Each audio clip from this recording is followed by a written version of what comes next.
صفحہ نمبر 53 رہ گیا تھا.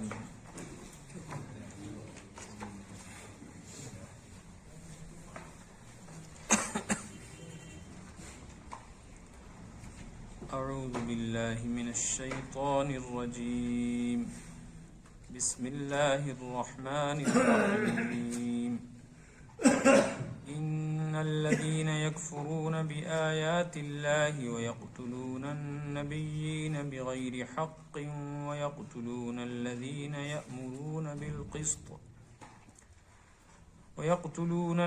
يأمرون بالقسط من الناس فبشرهم بعذاب أليم أولئك الذين حبطت أعمالهم في الدنيا والآخرة وما لهم من ناصرين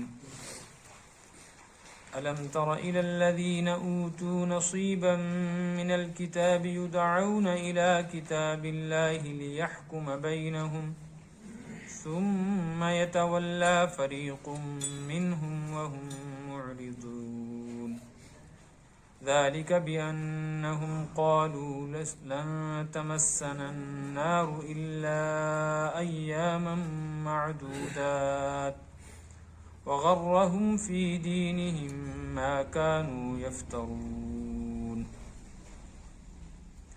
فكيف إذا جمعناهم ليوم لا ريب فيه ووفيت كل نفس ما كسبت وهم لا يظلمون قل اللهم مالك الملك تؤتي الملك من تشاء وتنزع الملك ممن تشاء وتعز من تشاء وتذل من تشاء بيدك الخير إنك على كل شيء قدير تولج الليل في النهار وتولج النهار في الليل وتخرج الحي من الميت وتخرج الميت من الحي وترزق من تشاء بغير حساب صدق الله العلي العظيم وصدق رسوله النبي الكريم.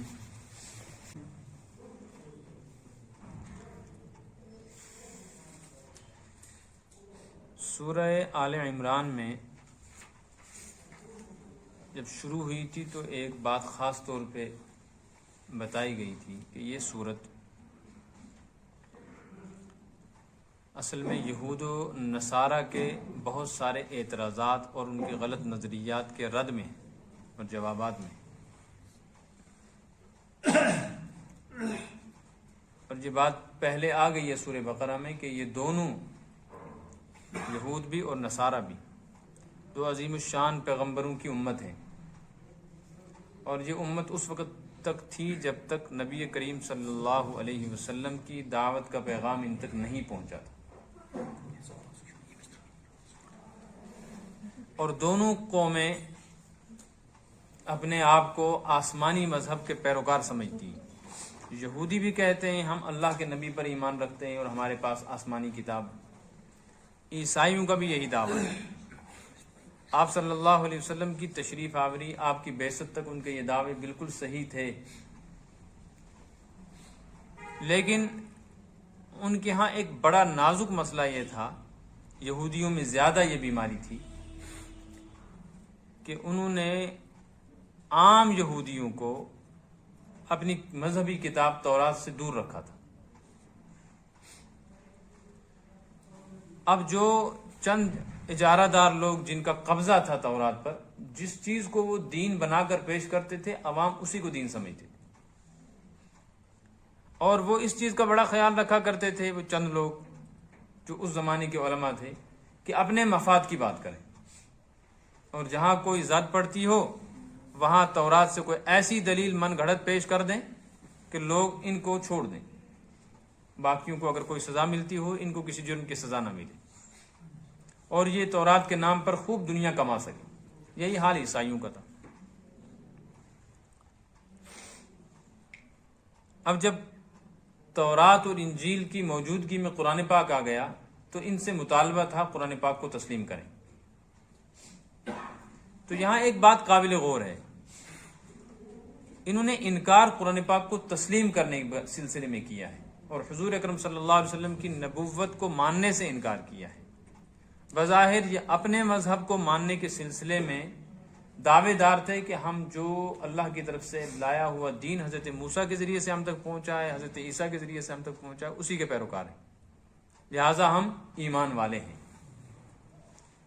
قرآن نے آ کر مطالبہ کیا کہ اس کو مانو۔ جب انہوں نے انکار کر دیا تو قرآن نے ان کو کافر قرار دیا۔ گویا اس صورت میں حضرت موسیٰ پر ایمان رکھنا، حضرت عیسیٰ پر ایمان رکھنا، تورات اور انجیل کو ماننا، یہ اللہ کے ہاں قابل قبول چیز نہیں رہی۔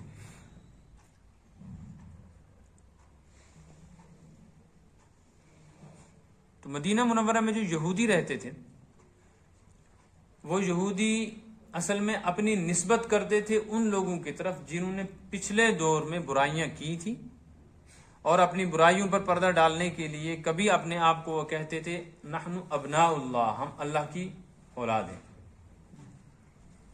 اور کبھی وہ کہتے تھے احباء، ہم اللہ کے محبوب ہیں، پیارے ہیں، لہٰذا ہم اس بنیاد پر اگر مجرم ہوں گے بھی تب بھی ہمیں کوئی سزا نہیں ملے گی، اور اگر سزا مل بھی گئی تو عبور و مرور کی سزا ملے گی۔ عبور و مرور کا مطلب ہے کہ جہنم کے بیچ میں سے ہم کو گزارا تو جائے گا خدائی قانون اور ضابطے کے تحت، لیکن بس وہ برائے نام ہوگا، ہمیں جہنم کی آگ چھو نہیں سکے، اور اگر اس نے چھو بھی لیا، جہنم کی آگ نے ہمیں پکڑ بھی لیا، لن تمسنا النار الا ایاما معدودہ، تو وہ چند دن کا تماشا ہے، حقیقت میں وہ مستقل ٹھکانہ ہمارا نہیں۔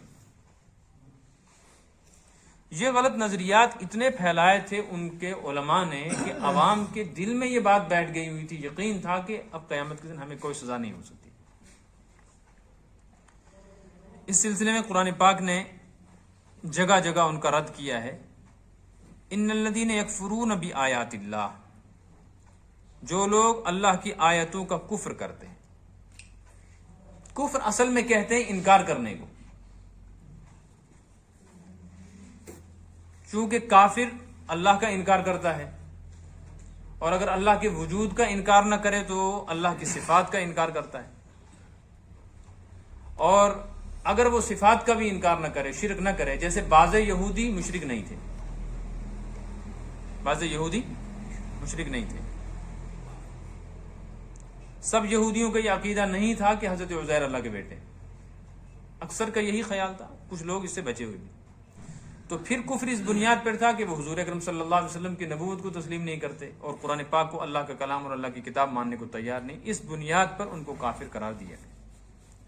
تو ایمانیات میں سے کسی ایک چیز کا انکار کر دینا بھی کفر ہے۔ اللہ کی آیتوں کا انکار کرنے کی دو صورتیں تھیں۔ ایک صورت تو یہ تھی کہ وہ قرآن کو اللہ کی کتاب ماننے کو تیار نہیں تھے، حضور اکرم صلی اللہ علیہ وسلم کو اللہ کا نبی ماننے کو تیار۔ لیکن یہ جو آیتیں ہیں، پچھلے سبق میں تفصیل سے اس پر بات نہیں ہو سکی تھی، ان آیتوں کا تعلق بظاہر قرآن پاک کا انکار اور حضور اکرم صلی اللہ علیہ وسلم کے انکار سے نہیں ہے، بلکہ اپنے نبی کا انکار اور اپنی کتابوں کے انکار سے ہے، کیونکہ ان کے پیغمبروں سے ان تک یہ بات پہنچی تھی کہ نبی و آخر الزماں آئیں گے اور ان کو تم نے ماننا ہے، اور کتاب میں تورات انجیل میں حضور اکرم صلی اللہ علیہ وسلم کے متعلق تمام صفات موجود تھیں جو ان کو معلوم بھی تھی۔ جو صحابہ یہودیت سے مسلمان ہوئے یا عیسائیت سے اسلام میں آئے، وہ تو انہی نشانیوں کو دیکھ کر اسلام قبول کرنے کے لیے تیار ہوئے تھے جو انہوں نے اپنی کتابوں میں پڑھی تھی۔ جیسے حضرت سلمان فارسی رضی اللہ تعالیٰ عنہ حضور کی خدمت میں تشریف لائے تو واقعہ جو بھی ان کے ایمان کا لکھا ہے اس میں یہی ہے کہ انہوں نے حضور اکرم صلی اللہ علیہ وسلم کے سامنے صدقے کی کھجوریں پیش کی، تو آپ نے وہ کھجوریں تقسیم کروا دی۔ دوسرے دن وہ کچھ ہدیے کی کھجوریں لے کر آئے، آپ نے وہ خود بھی استعمال فرمائی، تقسیم بھی کی، تو ان کو یقین آ گیا کہ ایک نشانی پائی گئی، اس لیے کہ انہوں نے اپنے مذہبی علماء اور اپنی کتابوں میں یہ بات دیکھی پڑھی سنی تھی کہ آخری نبی کی ایک علامت یہ ہوگی وہ صدقے کا مال خود استعمال نہیں کرے گا، ہدیے کا مال استعمال کرے گا۔ تو وہ اس بات کی کوشش بھی کرتے تھے کہ اگر اللہ کا نبی ہے تو ہم کسی نہ کسی طرح اس کی صداقت کی کوئی دلیل دیکھیں۔ اس طرح بہت سارے واقعات ہیں۔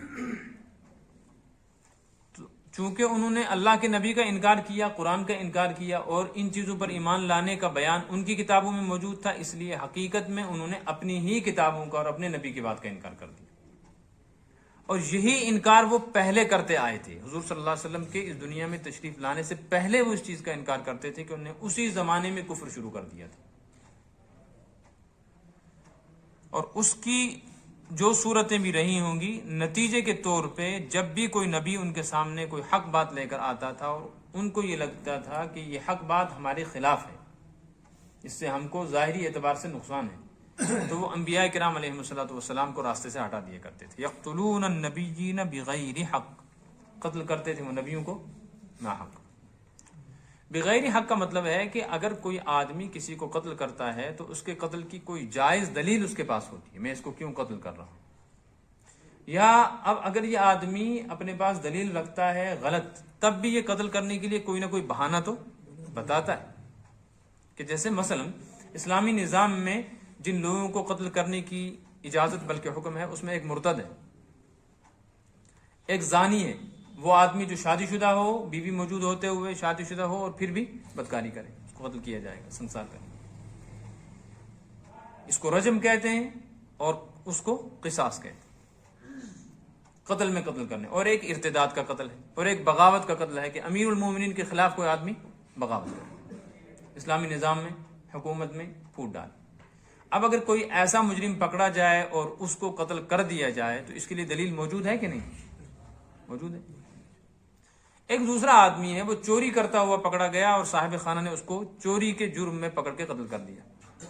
اس کو اگر پوچھا جائے کہ تم نے ایسا جرم کیوں کیا، تو یہ کہتا ہے کہ میں نے قتل اس لیے کیا ہے، یہ آدمی میرے گھر میں چوری کرنے کے لیے آیا تھا۔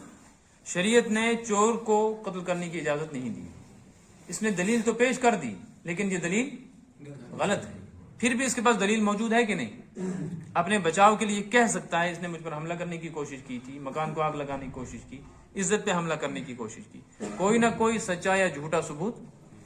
لیکن انبیاء کرام علیہم الصلوات والتسلیمات کو جن لوگوں نے شہید کیا، ان کو خود معلوم تھا کہ ہمارے پاس صحیح یا غلط کوئی دلیل ایسی نہیں ہے جس کی وجہ سے ہم کم از کم لوگوں کو ہی کہہ سکیں ہم نے کیوں قتل کیا۔ کہتے تھے مارنا جائز ہو یا ناجائز ہو، دلیل موجود ہو یا دلیل موجود نہ ہو، ہم نے ہر حال میں ان کو قتل کرنا ہی کرنا ہے، چونکہ اس سے ہمارے مفاد کو نقصان پہنچتا ہے۔ اسی کو قرآن نے فرمایا یہ ناحق قتل ہے۔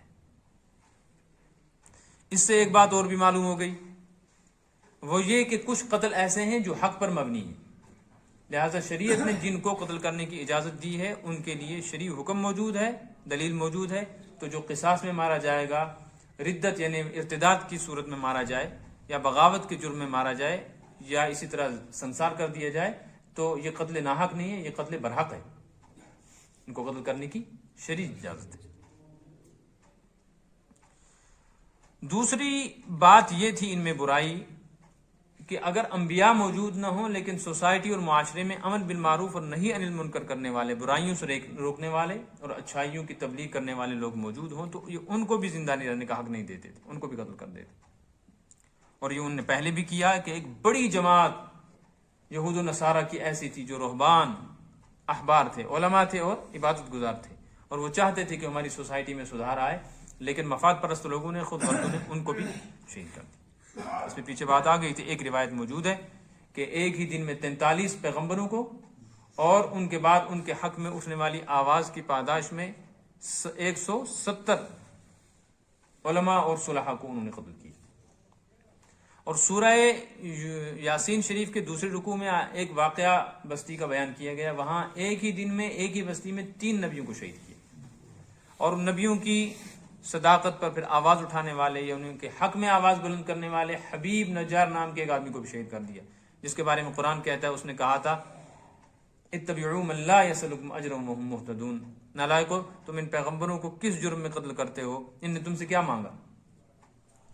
لا يسألكم اجرا، تم کو جو تبلیغ کرتے ہیں، جو دعوت دیتے ہیں، نجات کی بات بتاتے ہیں، اس پر تم سے شاباشی بھی نہیں مانگتے، تعریف بھی نہیں چاہتے، ایک وقت کا کھانا بھی نہیں مانگتے، پھر بھی تم ان کو قتل کرتے۔ تو کہنے لگے تم باز آؤ، اگر تم باز نہیں آؤ گے تمہارا بھی یہی حال کروں گا۔ تو وہ کہنے لگا ما لی لا اعبد الذی فطرنی والیہ ترجعون، میں کیوں اپنی بات سے باز آؤں؟ بھلا اگر اللہ مجھے پکڑ لے، اس نے مجھے بنایا ہے، لا تغنی عنی شفاعتہم، تو مل جل کر ساری کائنات سفارش کرے، مجھے چھڑا نہیں سکتی، تو میں اس کو چھوڑ کر کسی دوسرے کی عبادت والی بات کیوں کہوں؟ تو اس کو بھی شہید کر دیا۔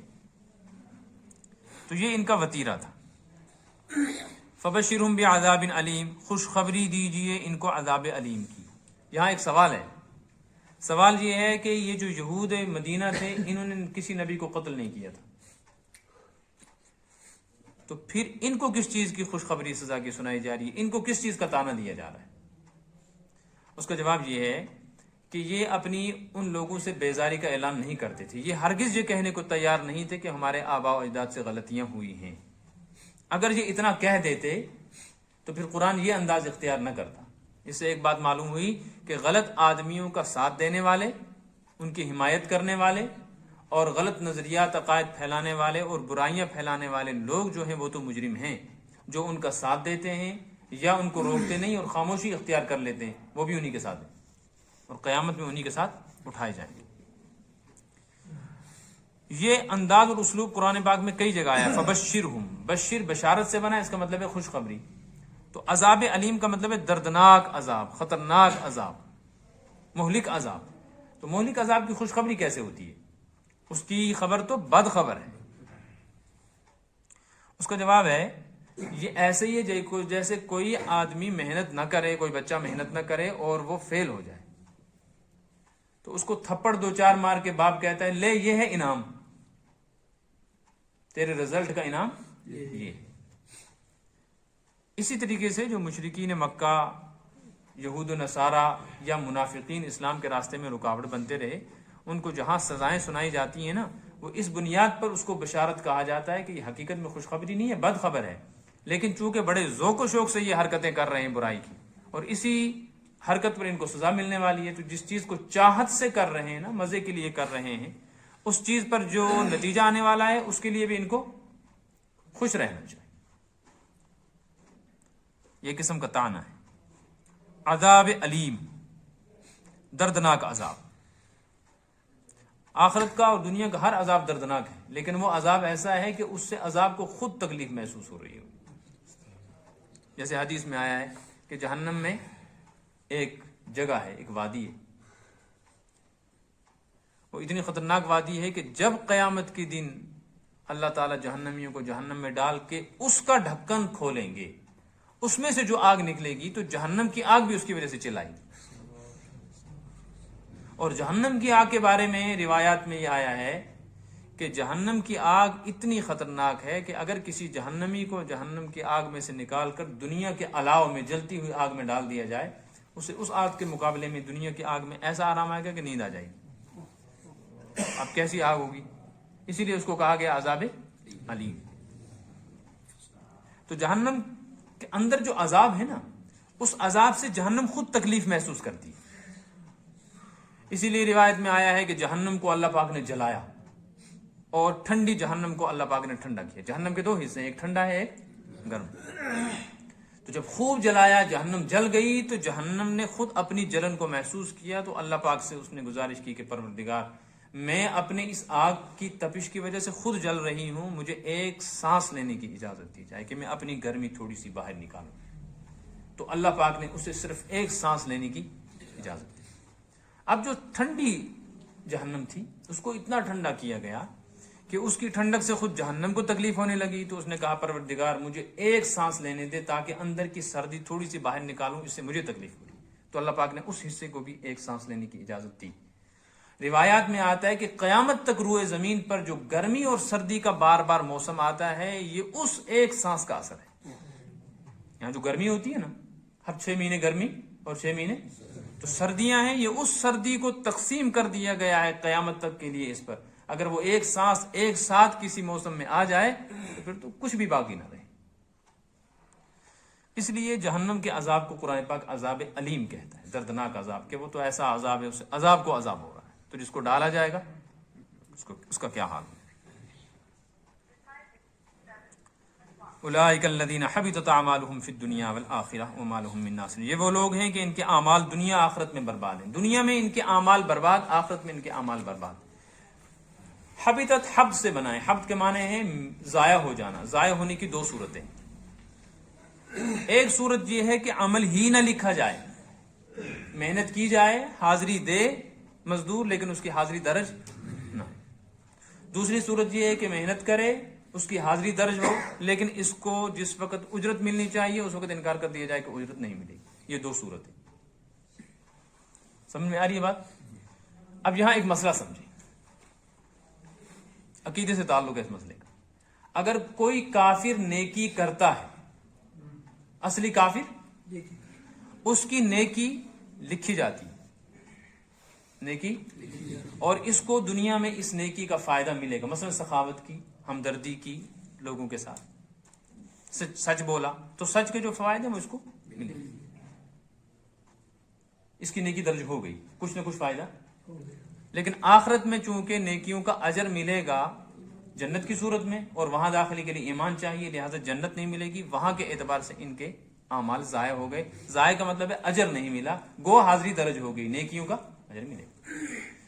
یہ کیسے سمجھ میں آیا؟ یہ اس طرح سمجھ میں آیا کہ حضرت ابو طالب کا جب انتقال ہو گیا، حضور صلی اللہ علیہ وسلم کے چچا کا، دیکھو وہ کافر اور مشرک ہیں، لیکن حضرت کا لفظ ان کے ساتھ اس لیے بولا جاتا ہے کہ ان نے اللہ کے رسول سے محبت اور ہمدردی کی۔ تو جب ان کا انتقال ہو گیا تو آپ سے پوچھا گیا کہ آپ کے ساتھ جو ابو طالب نے ہمدردی کی، محبت کی اور سینہ سپر رہے، لوگوں کے مقابلے میں دفاع کرتے رہے آپ کا، تو کیا یا رسول اللہ صلی اللہ علیہ وسلم ابو طالب کو اس آپ کے ساتھ ہمدردی کا کوئی فائدہ جہنم میں ہے؟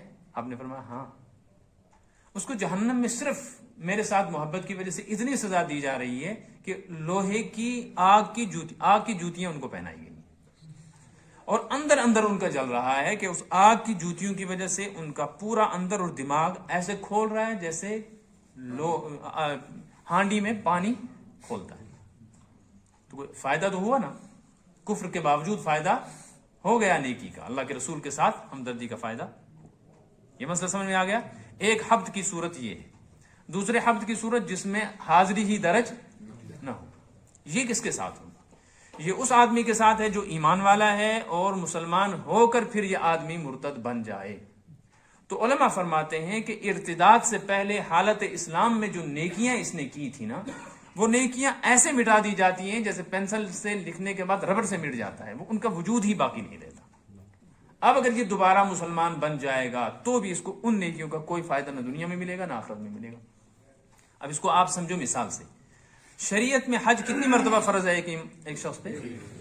ایک آدمی مالدار ہے اور اس نے حج کر لیا، اس نے حج فرض ادا کیا، اب دوبارہ اس کے اوپر حج کرنا فرض، لیکن اللہ بچائے حج فرض کرنے کے بعد یہ آدمی مرتد ہو جائے، بے دین ہو جائے، تو سب کچھ ختم ہو گیا، ایمان ہی نہیں رہا، تو اس کو آخرت میں کیا اجر ملے گا؟ لیکن یہ آدمی کچھ عرصے بعد کسی کی محنت سے، اللہ کی توفیق سے دوبارہ توبہ کر کے مسلمان بن گیا، اب دوبارہ مالدار ہو گیا، تو اس پر وہ کیا ہوا حج کافی ہے یا دوبارہ حج فرض ہوگا؟ علماء فرماتے ہیں وہ حج ہی ختم ہو گیا، وہ تو مٹ گیا، اس پر دوبارہ حج فرض ہو جائے گا۔ اس سے معلوم ہوا کہ کفر کی نحوست سے زیادہ خطرناک نحوست ہے ارتداد کی۔ یہی وجہ ہے کہ کافر کو کفر کی بنیاد پر قتل کرنے کی اجازت نہیں ہے، اور مرتد کو زندہ رکھنے کی اجازت نہیں ہے، اس کو صرف 3 دن کا موقع دیا جائے گا مرتد کو، کہ 3 دن کے اندر اندر تم اپنے وہ شکوک و شبہات اور اعتراضات جن کی وجہ سے تم اسلام کو چھوڑ رہے بیان کرو، تاکہ تسلی ہو جائے تمہاری، اس کا جواب دیں علماء اہل اسلام، اور اگر اس کے بعد باز نہ آئے تو 3 دن کے بعد کو قتل کر دیا جائے۔ یہ حبط عمل کا مسئلہ ہے، یہ شرک کے ساتھ ہے۔ قرآن پاک میں اس کو اتنا نازک معاملہ ہے کہ حضور اکرم صلی اللہ علیہ وسلم سے بیان کیا گیا، لئن اشرکت لیحبطن عملک، اگر آپ اے نبی صلی اللہ علیہ وسلم ایسا کوئی عمل کریں جو شرک ہے، لیحبطن عملک، تو آپ کے عمل بھی حبط ہو جائیں گے۔ آپ کے حبط عمل کا مطلب یہ ہے العیاذ باللہ، العیاذ باللہ، یہ حضرت نوح سے بھی فرمایا گیا ہے، 12ویں پارے میں آ رہا ہے، وہاں اس کی تفسیر اگر زندہ رہے تو تب بیان کریں گے۔ یہ فرمایا گیا کہ آپ کے اعمال ضائع ہو جائیں گے، اس کا مطلب یہ ہے کہ نبوت اور رسالت کی فہرست میں جو نام لکھے گئے ہیں نا، آپ کا نام اسے نکال دیا جائے گا، علیہ باللہ۔ اور یہ ممکن نہیں ہے کہ آپ شرک کریں، لہٰذا نبوت اور رسالت کی فہرست میں سے آپ کا نام کوئی نکال سکتا بھی۔ اس سے معلوم ہو کہ حبط عمل کتنی خطرناک چیز ہے۔ وما لهم من ناصرین، اور ایسے لوگوں کا کوئی مددگار دنیا میں بھی نہیں، آخرت میں۔ اب ایک سوال اور رہ گیا یہاں، قرآن کہتا ہے دنیا میں بھی اور آخرت میں بھی اعمال حبط ہوں گے۔ آخرت میں اعمال حبط ہونے کا مطلب تو سمجھ میں آ گیا، دنیا میں حبط عمل کا کیا مطلب ہے؟ دنیا میں حبط عمل کا مطلب یہ ہے کہ ایمان کی برکت سے دنیا کے اندر ایمان والے کو جو اس کا دنیاوی ہدف ہے نا، اگر وہ حاصل نہیں ہوتا تو ایک تسلی رہتی ہے کہ آخرت میں ملے گا۔ مثلا دعا کرتا رہا اور دعا بظاہر جو مانگا تھا وہ نہیں ملا، تو پھر ایک تسلی ہے کہ آخرت کے لیے محفوظ ہو۔ اس نے ارادہ کیا تھا کروڑ پتی بننے کا، محنت کی، تجارت کی، سب کچھ لگایا، پھر نہیں بن سکا، تب بھی ایک تسلی ہے کہ آخرت میں مل جائے گی۔ کافر کا یہ حال ہے کہ اگر اس کو دنیا کی یہ چیزیں مل بھی جاتی ہیں تو چونکہ آخرت پر اس کی نظر ہی نہیں ہے نا، تو وہ اس سے آگے کا سوچتا ہے، اور سارا وہ جو چاہتا ہے مل سکتا نہیں، تو کوشش کے باوجود وہ دنیا کے اندر اپنی نیت کے اور چاہت کے اعتبار سے ناکام رہتا ہے، اس لیے کہ جو اس کا ٹارگیٹ ہے، ہدف ہے، وہ تو نہیں مل سکتا نا۔ انسان کی چاہتیں تو بے شمار ہیں، تو دنیا جس کے لیے وہ ایمان بنا تھا یہ بھی ہاتھ میں نہیں آتی، یہ تو دنیا کا نقصان ہے۔ مثلا کوئی آدمی بادشاہ بن جائے، صدر وزیر اعظم بن جائے، تو وہ یہ چاہتا ہے کہ اب اس کرسی سے میں کبھی نہ اتروں، لیکن 5 سال کے بعد گھسیٹ کے اتار دیا جاتا ہے۔ ایمان والے کے ساتھ یہ ہو تو اسے پھر امید ہے کہ آخرت میں اجر ملے گا، اور اس کو آخرت میں بھی نہیں مل سکتا اور دنیا میں بھی ہاتھ سے چھن گئی یہ نعمت، لہٰذا یہ دنیا میں بھی گھاٹے میں ہے، آخرت میں بھی گھاٹے میں ہے۔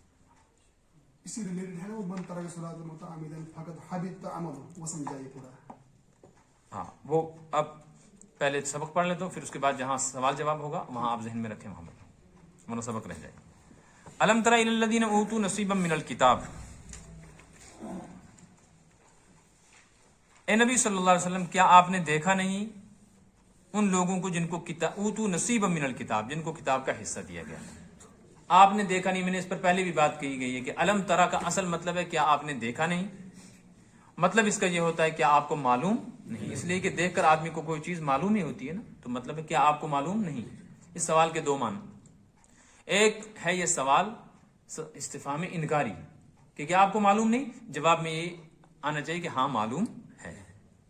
تو اللہ کے رسول کو کیا معلوم تھا پیچھے کیا ہو چکا ہے؟ قرآن کے ذریعے سے معلوم ہوا، حدیث کے ذریعے سے ہمیں معلوم ہوا، اللہ کے فرشتوں نے قرآن لایا اور پچھلی تمام امتوں کے اچھے برے لوگوں کے حالات بیان کر دیے گئے۔ کیا آپ کو خبر نہیں ہے کہ جن لوگوں کو اللہ نے کتاب دی تھی، کتاب دی گئی جن کو، کتاب کا ایک نصیب حصہ، نصیب کہتے ہیں ایک بڑے حصے کو، سواد سے نصیب کا مطلب بڑا حصہ، یدعون الی کتاب اللہ، اور ان کو اللہ کی کتاب کی طرف بلایا جاتا ہے، لیحکم بینہم، تاکہ کتاب ان کے درمیان فیصلہ کرے، ثم یتولی فریق منہم وہم معرضون، پھر منہ موڑ کے ایک فریق پیٹ پھر کے چلا جاتا ہے۔ اس کا شان نزول ہے، شان نزول یہ ہے کہ حضور اکرم صلی اللہ علیہ وسلم تشریف لے گئے ایک مرتبہ مدینہ منورہ میں، اس بستی میں جہاں یہودی بیٹھ کر درس و تدریس، واعظ و تبلیغ کیا کرتے تھے۔ تو آپ صلی اللہ علیہ وسلم وہاں پہنچے، انہوں نے حضور اکرم صلی اللہ علیہ وسلم پر اعتراض کیا کہ آپ کیسے نبی ہیں، آپ کے نبی ہونے کی کیا دلیل ہے؟ لمبا واقعہ ہے، آپ نے بتایا، تو کہنے لگے ہم تو اس کو مانتے نہیں۔ آپ نے فرمایا ٹھیک ہے، ایسے نہیں مانتے، اپنی کتاب کو تو مانتے ہو نا، تورات کو مانتے ہو، حضرت موسیٰ کو مانتے ہو؟ کہنے لگے ہاں۔ کہنے لگے ٹھیک ہے، فیصلہ تمہاری کتاب کرے گی، تم اپنی کتاب لے آؤ، اسے کھول کے دیکھو۔ وہی بیان کیا گیا، یدعون الی کتاب اللہ، اللہ کی کتاب کی طرف ان کو دعوت دی جاتی ہے، آؤ تم اپنی کتاب کھولو، لیحکم بینہم، تاکہ یہی کتاب فیصلہ کرے میں نبی ہوں۔ ایک مطلب اس کا یہ۔ جب حضور نے ان سے یہ فرمایا، وہ کہنے لگے نہیں ہم اپنی کتاب نہیں لائیں گے، ان کو معلوم تھا نا اس میں کیا ہے۔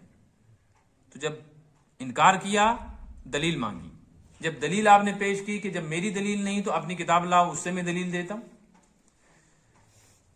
تو پھر کہنے لگے ہم تو نہیں لاتے، ہم کیوں لائیں، آپ کو اپنی نبوت کی دلیل دینی آپ خود دیں، وہ دیں جو ہم قبول کریں، اور جو آپ دیتے ہیں اس کو وہ تسلیم کرنے کو تیار نہیں۔ جب یہ بات آ گئی کہ اپنی کتاب لاؤ تو یتولی فریق منہم، اٹھ کے بھاگے، کہنے لگے نہیں یہ نہیں کرتے، وہم معرضون، یہ ان کا ایک قسم کا اعراض تھا، گویا یہ جان بوجھ کے ایسا کر رہے تھے۔ یہاں ایک نکتہ ہے، وہ یہ ہے کہ جس وقت حضور اکرم صلی اللہ علیہ وسلم وہاں تشریف لے گئے تھے، کتاب کس سے منگوا رہے تھے؟ یہودیوں کی جو کتاب تھی وہ کس زبان میں تھی؟ عبرانی میں، اور حضور صلی اللہ علیہ وسلم کسی کے پاس پڑھے لکھے تھے نہیں، تو آپ کے ساتھ ان کا جو مقابلہ ہوتا، کتاب کون پڑھتا؟ وہ پڑھتے، تو وہ تو غلط بیانی بھی کر سکتے تھے نا، سمجھ میں آ رہی ہے نا بات؟ تو پھر کتاب لانے کا فائدہ کیا تھا؟ اگر ان کو معلوم تھا کہ یہ نبی امی، اس کو پڑھنا نہیں آتا، تو جیسے وہ اپنے لوگوں کو گمراہ کرتے تھے، دھوکہ دیتے تھے، وہ یہ چاہتے تھے نا کہ حضور کو بھی ہم دھوکہ دے دیں، ہم لا کر عبارت کچھ ہوگی، پڑھیں گے کچھ، مطلب کچھ بیان کریں گے، پھر کتاب کیوں نہیں لائے؟ اس سے ایک بات معلوم ہوگی کہ یہودیوں کو یقین تھا کہ اگرچہ ان کو عبرانی پڑھنی نہیں آتی، لیکن جیسے ہی ہم غلط بیانی کریں گے فرشتہ فوراً بتا دے گا، یہ یقین تھا ان کو، تو ہمارا جھوٹ چلنے والا۔ ایک بات یہ ہے، اور ایک بات اور ہے، یہ بات میرے ذہن میں آئی، میں نے پڑھی نہیں کہیں، ایک بات اور میرے ذہن میں آ رہی ہے، قرآن یہ جو کہہ رہا ہے، حضور نے یہ جو فرمایا ہے، یہ ایک اور دلیل ہے اس بات کی۔ یہ جو کہا جاتا ہے نا کہ نبی پڑھا لکھا نہیں تھا، اس نظریے کا رد ہے۔ نبی پڑھا لکھا نہیں تھا یہ کہنا ہی ناجائز ہے، حضور پڑھنا بھی جانتے تھے، حضور لکھنا بھی جانتے تھے، اسی لیے حضور نے فرمایا لاؤ کتاب۔ جب وہ کتاب لاتے تو پڑھتا کون؟ حضور پڑھ کے دکھاتے کہ ایسا ہے۔ ایسا ہی ہوا صلح حدیبیہ کے موقع پہ، جب حضرت علی نے لکھا یہ عہد نامہ ہے، صلح نامہ محمد الرسول اللہ کی طرف سے قریش مکہ کے ساتھ، تو وہ کہنے لگے ہمارا تو آپ سے اختلاف ہی یہی ہے کہ ہم آپ کو اللہ کا رسول نہیں مانتے، محمد تو مانتے، رسول اللہ کاٹو۔ تو حضرت علی سے فرمایا حضور نے کہ کاٹو۔ حضرت علی نے کہا یا رسول اللہ میں کیسے کاٹوں آپ کے نام سے رسول اللہ؟ میں تو نہیں کاٹوں گا، ان نالاکیوں کی وجہ سے میں آپ کے نام سے رسول اللہ کاٹوں؟ حضور نے فرمایا قلم مجھے دو۔ حضور نے قلم لیا اور رسول اللہ کے لفظ پہ لکیر پھیر دی۔ اس سے معلوم ہے آپ کو پڑھنا بھی آتا تھا، لیکن امی جو کہا جاتا ہے اس کے دو معنی ہیں۔ ایک معنی یہ ہے کہ آپ لکھتے پڑھتے نہیں ہیں، یعنی آپ کا یہ مشغلہ نہیں ہے، آپ کو لکھنے پڑھنے کی ضرورت ہی پیش نہیں آتی، اس لیے کہ کتاب آپ کے اوپر القاء کی جاتی ہے، لکھی ہوئی، اور جب لکھنے کی ضرورت پڑتی ہے تو صحابہ خادم خدمت گزار ہیں، آپ کسی سے بھی فرماتے ہیں وہ لکھ دیتا ہے۔ ایک بات سمجھ میں آئی نا؟ دوسرا امی کا مطلب یہ ہے کہ آپ نے کسی سے لکھنا پڑھنا نہیں سیکھا، مادر ذات پیدائشی کسی انسان میں جو کمالات ہوتے ہیں آپ میں یہ کمالات تھے کہ آپ لکھنا بھی جانتے تھے، پڑھنا بھی جانتے تھے۔ جیسے آپ پہلوانی کرنے نہیں آئے تھے لیکن حضرت رکانہ سے آپ نے کشتی بھی کی۔ یہ ہمارے نبی کی صداقت کی دلیلیں۔ ذالک بانہم قالوا لن تمسنا النار الا ایاما معدودات، یہ سب کچھ اس لیے ہے، یہ جو اعتراض کرتے ہیں پھر اعراض کرتے ہیں اور سامنے نہیں آتے، اس وجہ سے ہے کہ اسی آیت کے آخر میں آپ دیکھیں ما کانوا یفترون، ان نے کچھ باتیں یہودیوں نے گھڑ رکھی، غلط نظریات ان نے گھڑے ہوئے ہیں، خود بھی اسی پر جمے ہیں، لوگوں کو بھی بہکاتے ہیں۔ وہ یہ ہے کہتے ہیں لن تمسنا النار الا ایاما معدودات، اگر آپ نبی ہیں تب بھی ہم آپ کو نہیں مانتے، نعوذ باللہ، قرآن کو اللہ کی کتاب نہیں مانتے، پھر کیا ہوگا؟ زیادہ سے زیادہ جہنم میں جانا پڑے گا۔ تو پھر جہنم میں جانے سے کیا ہوگا؟ لن تمسنا النار، ہرگز ہم کو جہنم چھو نہیں سکتی۔ لن کا مطلب ہے ہرگز ایسا نہیں ہو سکتا کہ جہنم کی آگ ہمیں چھوئے، پھر کیا ہوگا کہ بس اندر سے گزریں گے ہم، اور جس وقت ہم گزریں گے نا تو اس کو ٹھنڈا کر دیا جائے گا ہمارے لیے۔ الا ایام معدودات، اور اگر رہے بھی تو کچھ دنوں کے لیے۔ کیسے نالائق تھے کہ کچھ دنوں کے لیے رہنے کو تیار تھے۔ اس سے پتہ چلتا ہے جب آدمی ہٹ درمی پر اور ضد پہ آتا ہے وہ کتنے بڑے خسارے اور گھاٹے کو قبول کر لیتا ہے۔ وغرہم فی دینہم ما کانوا یفترون، ان کی من گھڑت باتوں نے دین کے بارے میں ان کو دھوکہ دے دیا، ان کے دین کے بارے میں کہ ہمارا دین ہی صحیح ہے۔ یہ من گھڑت باتیں ہیں نا ان کی، یہی ان نے پھیلائی، آگ نہیں چھوئے گی، اللہ کے پیارے ہیں، اللہ کی اولاد میں ہیں، یعقوب علیہ السلام کی نسل میں ہیں، سب مسئلہ حل ہو جائے گا۔ قرآن نے رد کر دیا ایسا نہیں ہوگا، نہ اللہ کے پیارے ہونے کی وجہ سے بچیں گے اور نہ کسی پیغمبر کی اولاد میں ہونے کی وجہ سے بچیں گے، وہاں تو بچاؤ ہوگا صرف ایمان کی بنیاد پر، اعمال کی بنیاد۔ اب اللہ پاک وہ منظر بیان کر رہے ہیں، فکیفا، کیا صورتحال ہوگی یہ نبی آپ کو معلوم، اذا جمعناہم، جب ہم ان کو جمع کریں گے، کن کو؟ یہودیوں کو، عیسائیوں کو، کافروں کو، مشرکوں کو. لیوم لا ریب فیہ، یہ کب کریں گے؟ اس دن جس دن کے آنے میں کوئی شک نہیں ہے. اس سے مراد ہے قیامت کا دن.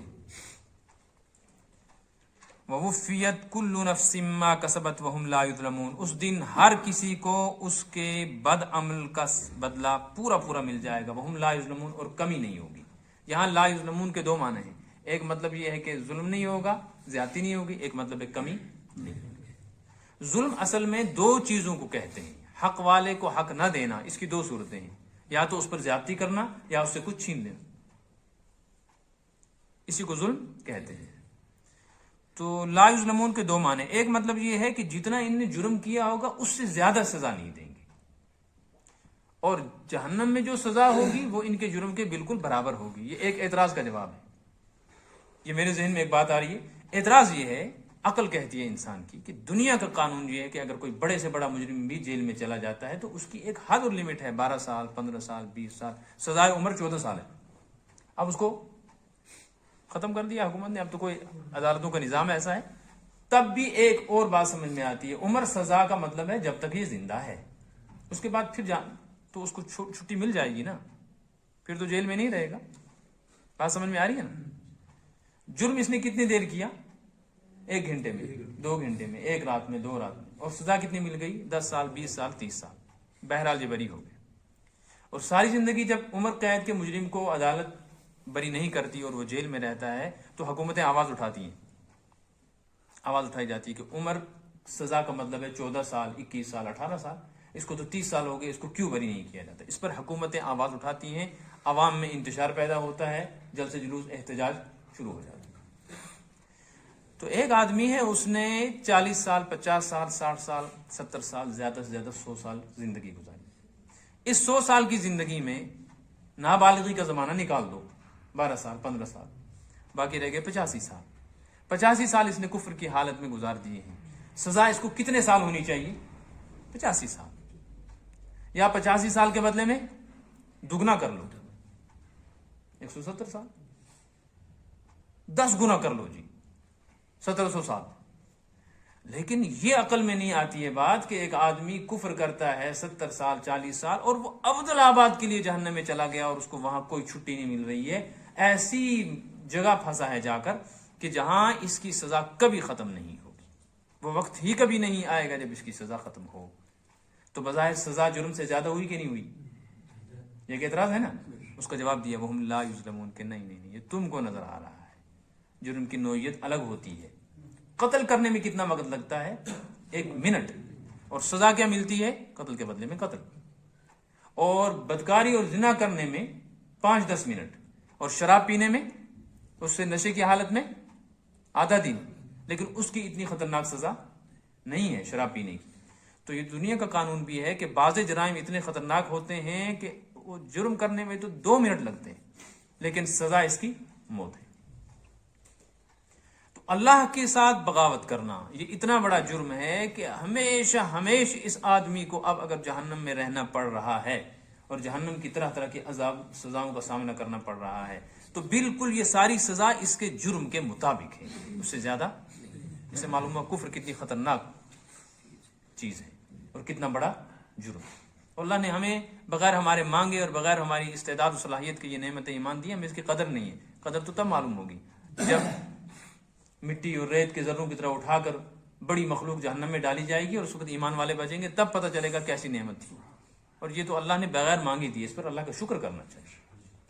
وَهُمْ لَا يُظْلَمُونَ کا دوسرا مطلب یہ ہے کہ کمی نہیں کی جائے گی. کمی کا مطلب ہے یہ بھی مت سوچیں کہ ہم کفر کرتے رہیں گے یہود و نصارہ اور 2 دن 3 دن کے لیے جائیں گے اندر. نہیں، پوری سزا ملے گی. نہ کمی ہوگی نہ زیادتی ہوگی، بلکہ وہاں جو سزا ہے وہ عین جرم کے برابر ہے. قُلِ اللَّهُمَّ مَالِكَ الْمُلْكِ، یہ 2 آیتیں جو آ رہی ہیں بڑی اہم آیتیں. ان میں اللہ پاک نے اپنی قدرت، اپنی حکومت، اپنا استعلاء، بلندی، اور استیلا، دسترس، اختیار، یہ بیان کیا ہے. اور دعوت دی ہے کہ جس کے اندر یہ کمالات موجود ہوں وہی ہے اس کے لائق کہ اس کی عبادت کی جائے، اس کا حکم مانا جائے. ان آیات کا شان نزول کتابوں میں لکھا ہے، ہر تفسیر میں نہیں ہے، بعض تفسیروں میں ہے. وہ یہ ہے دو شان نزول لکھے ہیں. ایک شان نزول یہ لکھا ہے, شان نزول ہے نا ذہن میں, ایک یہ ہے کہ جب آپ صلی اللہ علیہ وسلم مکہ فتح کر چکے, مکہ فتح کر لینے کے بعد آپ صلی اللہ علیہ وسلم نے صحابہ کرام علیہم الرضوان کو ایک خوشخبری دی. وہ یہ تھی کہ اب انشاءاللہ میری امت غالب آئے گی. روم, فارس اس وقت کی سپر پاور طاقت ہے, یہ جو ہیں مسلمانوں کے اختیار میں آ جائے. یہ بات پھیل گئی کہ حضور نے ایسا کہا ہے. تو مکہ فتح ہو چکا تھا اور مکہ کے لوگ مسلمان بن چکے تھے. 4 مہینے کا ٹائم دیا گیا تھا مکہ والوں کو. صرف کتنے مہینے؟ 4 مہینے مشرک مکہ میں رہ سکتا ہے, یا تو اسلام قبول کرے یا 4 مہینے کے بعد اس کو چھوڑنا پڑے گا. سورہ برات کے شروع میں ہے نا, برات من اللہ ورسولہ الی الناس یوم الحج الاکبر ان اللہ بریء من المشرکین ورسولہ. اس میں آیا ہے 4 اشہر, 4 مہینے. 4 مہینے ان کو دیے کہ مہلت کہ 4 مہینے کے اندر اندر نقل مکانی کرو یا اسلام قبول کرو. ورنہ عمومی اعتبار سے مکہ, مدینہ, پورا حجاز, یہ بیلٹ پورے کا پورا مسلمانوں کے قبضے میں آ گیا تھا. تو اب جب یہ بات مدینہ منورہ پہنچی تو یہودیوں نے کہا اچھا یہ تو بہت بڑی خود غرضی ہے اور لالچ ہے. محمد صلی اللہ علیہ وسلم کو چاہیے تھا آرام سے بیٹھ جائیں آپ, اس لیے کہ مکہ بھی ہاتھ میں آ گیا اور مدینہ بھی قبضے میں آ گیا, یہود بھی دب گئے, مشرکین بھی دب گئے. لیکن دیکھو جی خود غرضی, اب یہ روم اور فارس کے خواب دیکھ رہے ہیں. بظاہر یہ مناسب بات نہیں. ایک واقعہ تو یہ پیش آیا. دوسرا شان نزول یہ لکھا ہے کہ آپ صلی اللہ علیہ وسلم غزوہ بدر سے, غزوہ احد سے فارغ ہوئے تو ایک اور غزوہ پیش آئے, ایک اور جنگ پڑنی پڑی مسلمانوں کو. اس جنگ کا نام ہے غزوہ احزاب, اور احزاب نام کی پوری سورت قرآن پاک میں سورہ احزاب. یہ وہی جنگ ہے غزوہ احزاب جس کو ہم اپنی زبان میں غزوہ خندق کہتے ہیں. خندق کہتے ہیں نالا کھودنے کو. اس میں ایک بڑی جگہ تھی جہاں کھدائی کی گئی تھی تاکہ اس طرف کے لوگ ادھر نہ جائیں, ادھر کے ادھر نہ. تو حملے کا خطرہ تھا, اس لیے آپ صلی اللہ علیہ وسلم نے شدید سردی کے زمانے میں, بھوک پیاس اور غربت کے زمانے میں حکم دے دیا کہ چونکہ وہ لوگ حملہ کرنے کے ارادے سے آ رہے ہیں, ایسی کوئی جگہ اختیار کی جائے جہاں راستے میں اتنی بڑی کوئی کھدائی کر دی جائے کہ وہ اس کو پار نہ کر سکے. تو سارے صحابہ جمع کیے گئے اور نفور عام ہو گیا کہ ہر کسی کو کام کرنا ہے. بھوک پیاس کی شدت میں وہ خندق کھودی گئی. مدینہ منورہ میں جو لوگ وہاں گئے زیارت کی انہیں دیکھا ہوگا. اب وہاں سڑک بن گئی, راستہ بن گیا. تو اس کی صورت یہ تھی کہ 10 صحابہ میں تقسیم کیا گیا تھا ایریا. 10 صحابہ میں ایریا تقسیم کیا گیا. 40 ہاتھ کہتے ہیں اس کو, یہاں سے یہاں تک یہ ہوتا ہے 1.5 فٹ. تو 40 ہاتھ 1.5 فٹ کا کتنا بنا؟ 60 فٹ. 60 فٹ ایریا 10 صحابہ میں تقسیم کیا ہے. 6 فٹ ایک کو کھودنا ہے, اور چوڑائی اس کی اتنی تھی کہ گھوڑا بھی چھلانگ مار کے پار نہ جا سکے, اور گہرائی اتنی تھی کہ اتر کے ادھر آنا ممکن نہ ہو, اور سارے کا سارا رقبہ پتھروں کا, اور بھوک پیاس. تو اس پریشانی میں, ادھر خوف, اس پریشانی میں خندق کھودی گئی. تو حضرت سلمان فارسی رضی اللہ تعالیٰ عنہ کو جو ایریا ملا تھا نا, اس میں اچانک ایک پتھر نکل آیا. اس پتھر کو بہت کوشش کی توڑنے کی, ٹوٹا نہیں. تو حضور اکرم صلی اللہ علیہ وسلم کی خدمت میں آئے. آپ نے فرمایا چلو. آپ خود گئے, آپ نے کدال اٹھائی, اٹھا کر ایک ماری نا تو اس میں شگاف بھی پڑا, ٹکڑے بھی ہوئے اس کے, اس میں سے ایک چنگاری اٹھی. تو آپ نے فرمایا اس چنگاری میں نے دیکھا ہے روم کے محلات کو. کیا مطلب کہ وہ بھی فتح. پھر دوسری مرتبہ اس کے اوپر مارا تو ایک اور چنگاری نکلی. آپ نے فرمایا فارس کے محلات دیکھے. تیسری مرتبہ مارا تو اس میں سے پھر چنگاری نکلی, پتھر بھی ٹوٹ گیا 3 میں ہی. پیغمبر کی جسمانی طاقت کیسی, اندازہ لگاؤ کہ 10 صحابہ سے جو پتھر نہیں ٹوٹ سکا تھا محنت کے باوجود, حضور صلی اللہ علیہ وسلم کے 3 مرتبہ کدال مارنے سے وہ پتھر ٹکڑے ٹکڑے ہو گیا. یہ روحانی طاقت تھی. اور آپ نے 3 یمن کا, صنعاء یمن کا جو دارالحکومت ہے آج, اس کے بارے میں فرمایا. اس اصل میں یہ بات ذہن میں رکھنی چاہیے, جیسے آج امریکہ, برطانیہ اور روس یا چائنا, یہ بڑے بڑے ملک ہیں نا جن کا اقتدار ہے, اس وقت بھی انہی 4-5 ملکوں کی بڑی چودراہٹ ساری دنیا کے اوپر قائم تھی. اب جب یہ سب کچھ ہوا نا تو یہود بھی دیکھ رہے تھے, منافقین, تو یہ بات پھیل گئی مدینہ منورہ میں. تو وہ ہنسنے لگے, کہنے لگے صورت حال دیکھو, ڈرے ہوئے اتنے ہیں کہ ان سے بچاؤ کے لیے خندقیں کھول رہے ہیں. بھوک پیاس کی ایسی حالت ہے کہ پیٹ پہ پتھر باندھ رہے ہیں, اور خواب کس کے دیکھ رہے ہیں؟ اس پر یہ آیت نازل ہوئی. کہ ظاہری حالات کو مت دیکھو. قل آپ کہہ دیجئے، جواب دیجئے اے نبی صلی اللہ علیہ وسلم، اللہم مالک الملک، اے اللہ تو ہی ہے ملک کا مالک. ملک مانے کائنات، اصل سلطنت حکومت، اصل حکومت کا مالک تو ہی ہے. روم و فارس والے کیا ہیں، مکہ مدینہ والے کیا ہیں، یہ مالک تھے یہاں اور مشرکین تھے وہاں، تو نے ان کی حکومتیں ختم کر کے یہ ہمارے حوالے، اصل تو ہے.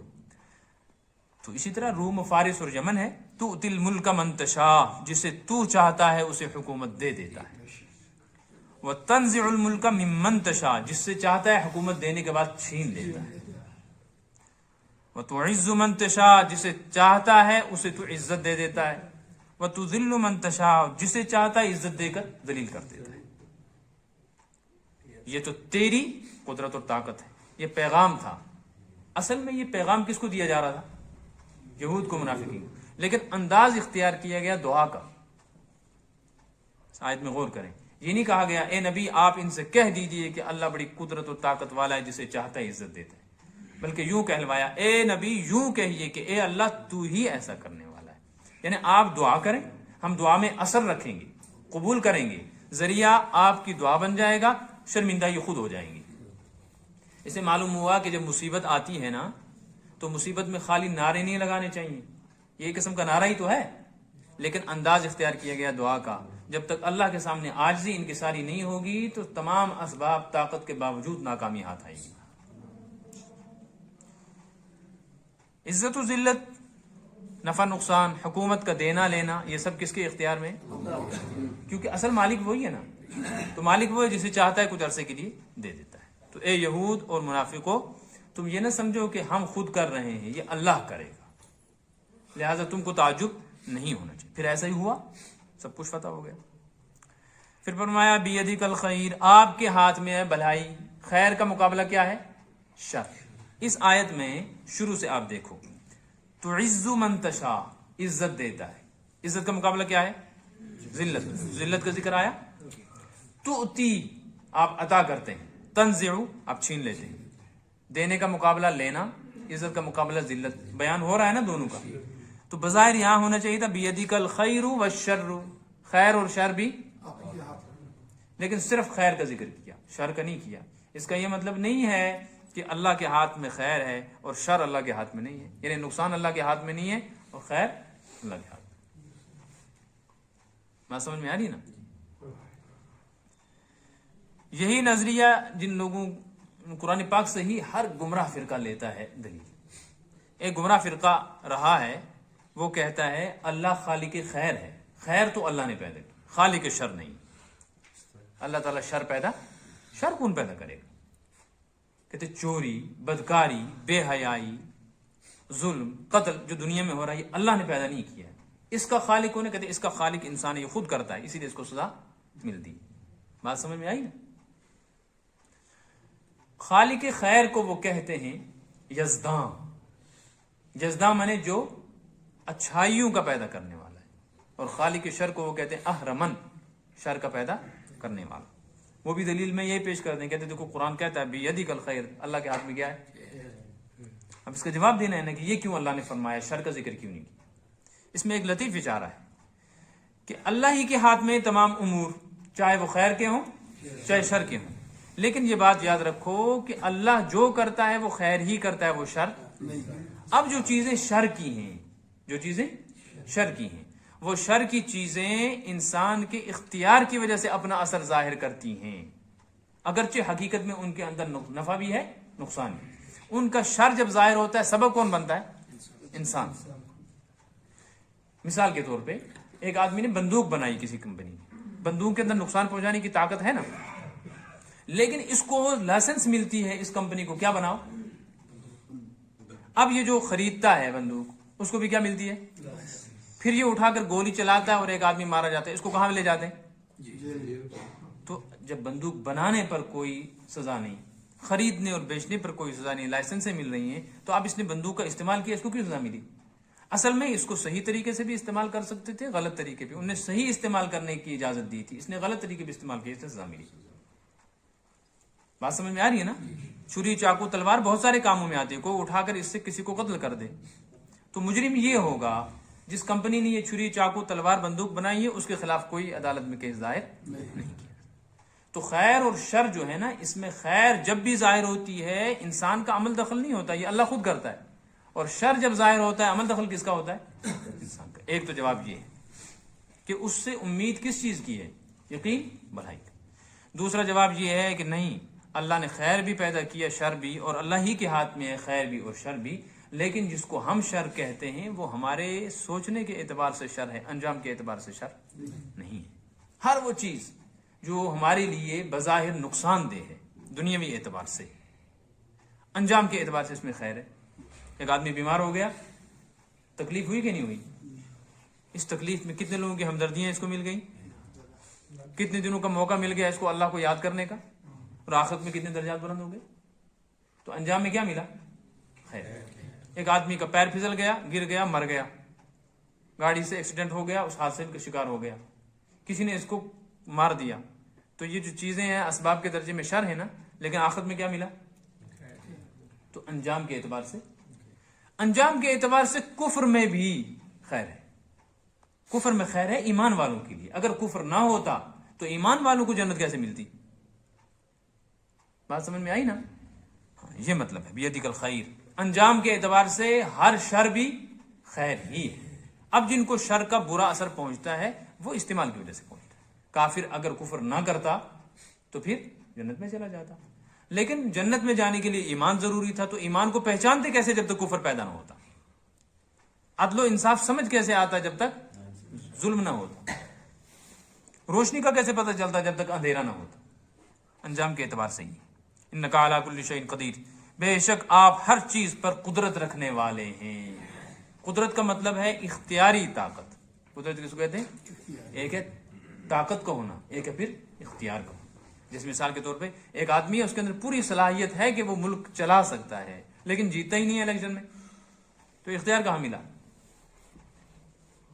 اور ایک آدمی اس کو اختیار تو مل گیا لیکن اس کو صلاحیت ہی نہیں ہے ملک چلانے کی۔ تو اللہ پاک ایسے ہیں کہ اللہ کو اختیار بھی حاصل ہے اور قدرت طاقت بھی حاصل ہے، اس لیے جب کوئی چیز مانگنی ہو تو کس سے مانگو؟ اللہ سے، کیونکہ اس کو دینے کی طاقت اللہ کے پاس ہے۔ دوسری بات یہ ہے کہ اختیار بھی اللہ ہی کے پاس، اس کو کہتے ہیں قدرت۔ تولج اللیل فی النہار، اب اللہ تبارک و تعالیٰ کی صفات بیان ہو رہی ہیں۔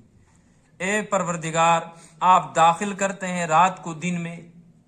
ولوج کا مطلب ہے داخل ہونا، داخل کرنا۔ علاج کا مطلب داخل کرنا۔ تولج اللیل، رات کو آپ داخل کر دیتے ہیں، فی النہار، دن میں۔ وتولج النہار فی اللیل، اور دن کو داخل کرتے ہیں رات میں۔ یہ ایک انقلاب ہے، حالت کا انقلاب، کہ رات آئی اندھیرا چھا گیا، صبح ہوئی تو روشنی پھیل گئی۔ تو یہ اندھیرا لانا اور پھر اس بڑھتے ہوئے اندھیرے کے اندر سے روشنی نکال دینا، یہ اختیار کس کے پاس ہے؟ پوری کائنات مل کر بھی ایسا نہیں کر سکتے۔ اور پھر دن چڑھا ہوا ہو، روشنی ہو، اور ایک دم سورج ڈوب جائے، اندھیرا چھا جائے، یہ کوئی نہیں کر سکتا۔ کون کرے گا؟ بس اسی طرح مشرکین کو سمجھنا چاہیے کہ آج ان کے ہاں چمک دمک بہت ہے، ان قریب ان کی یہ چمک دمک اندھیرے میں چلی جائے گی، اور ایمان والے آج اپنی کمزوری کے اندھیرے میں نظر آ رہے ہیں، ان قریب ان کی صبح طلوع ہو جائے گی۔ یہ مطلب وَتُخْرِجُ الْمَيِّتَ مِنَ الْحَيِّ وَتُخْرِجُ الْحَيَّ مِنَ الْمَيِّتِ وَتُخْرِجُ الْمَيِّتَ مِنَ الْحَيِّ، اور آپ کے پاس یہ طاقت ہے کہ آپ زندہ کو مردے سے نکال دیتے ہیں، مردے کو زندے سے نکالتے ہیں۔ زندے کو مردے سے نکالنا، مردے کو زندے سے نکالنا، اس کی بہت ساری تفسیریں کی گئی۔ ایک تفسیر یہ ہے کہ مرغی زندہ ہے، اس سے انڈا نکالتے ہیں، وہ بے جان، مردہ ہے بے جان ہے، اس میں جان، اور مردے سے زندہ کو نکالتے ہیں کہ انڈا بے جان ہے، اس میں سے زندہ چوزا نکال لیتے ہیں۔ ایک مطلب یہ مطلب۔ دوسرا مطلب یہ ہے کہ زمین سوکھی ہوتی ہے، بنجر ہوتی ہے، اس زمین کے اوپر بارش برسا دیتے ہیں، اس سے فصل پیدا ہو جاتی ہے، زندہ ہو جاتی ہے۔ اور بعض مرتبہ فصل دینے والی زمین اور باغ پر ایسے حالات آتے ہیں، ایسی آندھی، ایسے طوفان، ایسے سیلاب آتے ہیں کہ یہ بنجر ہو کر رہ جاتی ہے، پھر مر جاتی ہے، پھر اس سے کچھ بھی پیدا نہیں۔ ایک تفسیر اس کی یہ ہے کہ اللہ تبارک و تعالیٰ ایمان والا زندہ ہے اور کافر مردہ ہے. ایمان والے سے کافر کو پیدا کرتا ہے اور کافر سے ایمان والے کو پیدا کرتا ہے. دیکھو حضرت نوح پیغمبر ہیں، ایمان کے دائی ہیں، زندہ ہیں، اور ان کے گھر میں ان کے ہاں پیدا ہو گیا بیٹا، وہ کافر تھا. تو زندہ سے مردہ پیدا ہوا کہ نہیں؟ اور حضرت ابراہیم کے والد آزر کافر ہیں، وہ مردہ ہیں، اور مردہ سے زندہ نکال دیا حضرت ابراہیم. ایک تفسیر یہ ہے. ایک تفسیر یہ ہے کہ اللہ تبارک و تعالی زندہ سے مردہ کو نکالتے ہیں، یعنی عالم کے گھر میں جاہل کو پیدا کر دیتے ہیں. عالم جو ہے وہ زندہ ہے، وہاں آ رہا ہے قل هل يستوي الذين يعلمون والذين لا يعلمون. آپ کہہ دیجئے کہ عالم اور غیر عالم برابر ہیں. هل يستوي الاحياء والاموات، جیسے زندہ اور مردہ برابر نہیں. هل يستوي الظلمات والنور، جیسے اندھیرے اور روشنی برابر. تو عالم کے گھر میں پیدا کر دیتے ہیں جاہل کو، یہ ہو گیا زندہ سے نکالنا مردہ. اور جاہل کے گھر میں پیدا کر دیتے ہیں عالم کو، یہ ہو گیا مردہ سے نکالنا زندہ. یہ ساری تفصیل ہے. یعنی یہ اختیارات کس کے قبضے میں ہیں؟ اس پہ سوچیں گے آپ تو آپ کو لگے گا خوبصورت انسان، صحیح سالم عقل مند انسان کے گھر میں پاگل دیوانہ معذور بچہ پیدا ہو جاتا ہے. اور بعض مرتبہ بے وقوف آدمی کے گھر میں، مزدور کے گھر میں ایسا بچہ پیدا ہو جاتا ہے وہ ملک کا اقتدار سنبھال لیتا ہے. تو یہ ساری انقلابات جو ہے نا، یہ اللہ ہی کے اختیار میں ہیں. لہٰذا جب کوئی چیز اللہ کرنا چاہتا ہے تو پھر وہ اسباب کا محتاج نہیں ہے. وہ تنگی میں رکھ کر فراخی دیتا ہے اور عزت کا ماحول دے کر ذلیل کر دیتا ہے. وَتَرْزُقُ مَن تَشَاءُ بِغَيْرِ حساب، اور آپ جس کو چاہتے ہیں بغیر حساب کے روزی دیتے ہیں. بغیر حساب کے روزی مخلوق کے اعتبار سے، خالق کے اعتبار سے اس کے پاس تو حساب ہی حساب ہے. اللہ کے ہاں ہر چیز کل شیء عنده بمقدار، قرآن میں ہر چیز کی اس کے پاس ایک مقدار اور حد متعین ہے.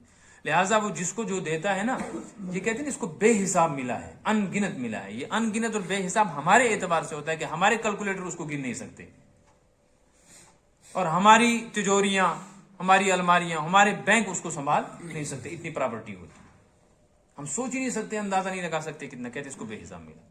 لیکن اگر ساری کائنات بھی کسی کو مل جائے، اللہ کے اعتبار سے تو حساب والا ہے. اس لیے اللہ کے اعتبار سے کوئی چیز بے حساب نہیں. تو جب یہ مانگا جاتا ہے نا خدایا مجھے بے حساب رزق دے، تو بے حساب کا مطلب نہیں ہے اتنا دے کہ تجھے بھی پتہ نہ ہو، اس کو تو پتہ ہی پتہ ہے. تو مطلب یہ ہے اللہ تعالیٰ جانتا ہے کہ اس کو کتنا دینا ہے، وہ اپنے اس علم کے مطابق عطا فرماتا ہے. جانتا ہے کس سے کیا لینا ہے، اپنے علم کے مطابق لیتا ہے. لہٰذا اسی پر بھروسہ کرنا چاہیے، اسی سے مانگنا چاہیے، اسی کی بات ماننی چاہیے، اسی پر سب کچھ ملنے والا ہے. الم تر الی الذین، اسی صفحے کا ترجمہ دیکھ لیں. الم تر الی الذین اوتوا نصیبا من الکتاب، کیا آپ کو خبر نہیں ان لوگوں کی جن کو کتاب کا ایک بڑا حصہ دیا گیا. بڑا حصے سے مراد ہے تورات، بڑی کتاب دی گئی. یدعون الی کتاب اللہ، ان کو بلایا جاتا ہے اللہ کی کتاب کی طرف. واقعہ سمجھ میں ہے نا ذہن میں کہ لاؤ جی تورات فیصلہ کرے گی. لیحکم بینہم، تاکہ وہ ان کے درمیان محاکمہ فیصلہ کرے کہ حق کیا ہے غلط کیا. ثم یتولی فریق منہم، پھر ایک جماعت اٹھ کر ان میں سے پیٹ پھیرتی ہے. وہم معرضون، اور یہ منہ چھپا کر بھاگنے والے لوگ، اعراض کرنے والے، انکار کرنے والے. ذالک، یہ حرکتیں اس وجہ سے ہیں. قالوا لن تمسنا النار، وہ کہتے ہیں ہمیں آگ چھوئے گی بھی نہیں. الا ایام معدودات، ہاں اگر چھوئے گی تو کچھ دن کا معاملہ ہے.